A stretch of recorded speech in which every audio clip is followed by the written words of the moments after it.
Now, what is wrong with the concept of hiring somebody to fire your employees? Because this is something that you really feel strongly about. I do feel very strongly about it because my whole mantra, if you will, in my work, 99% of the issues that get presented to me come down to accountability and communication. And if a company needs to lay off somebody, they should be held accountable to do that. You're working with employees who may have been with you for years.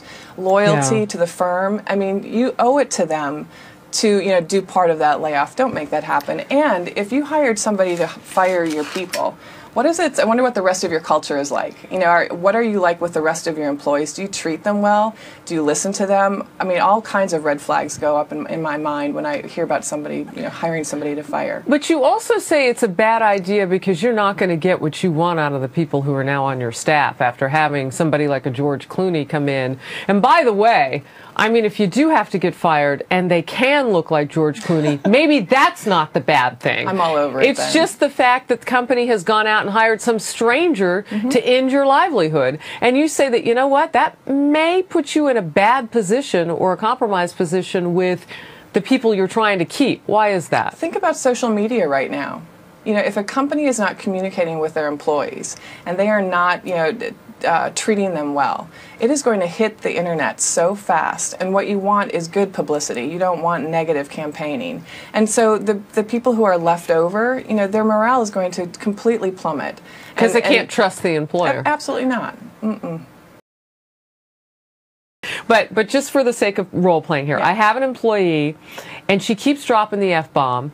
I've run her through HR, and now I have another employee who's threatening to sue the company because of a hostile work environment. I got to get rid of this person, but they've worked here for 18 years, and his wife just had a baby, and I feel terrible. What can I do? The first thing I would say, I would take a step back and say you don't go to HR with it necessarily. You let them know about it, but you need to deal as a manager, be responsible, and hold them to their performance.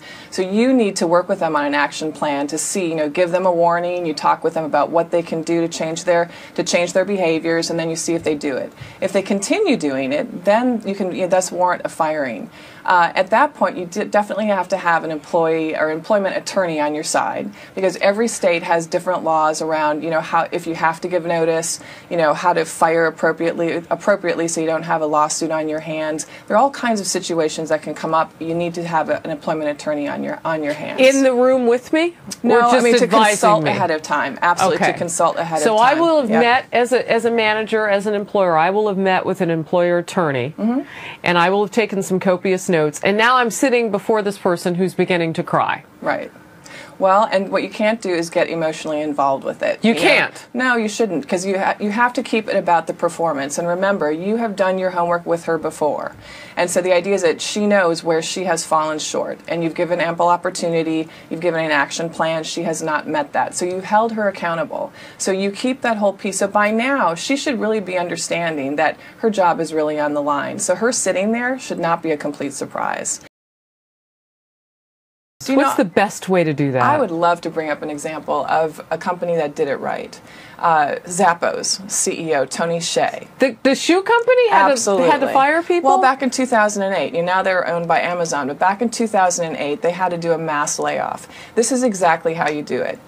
Talk about, again, communication and accountability. He sent around a company-wide open letter to all employees stating that in the next, I don't know if it was 30 days or 60 days, that they would have to go through a layoff. What was beautiful about that is that he communicated everything that was going on in the company, what warranted the need for the layoff. So he was painting a picture and that vision of it. And then what he said is that they were spending more money to get rid of people to lay off, because what they did is that they increased severance. They made sure that people's health care was going to be provided for an extended amount of time. They were spending more money up front to help these people transition out.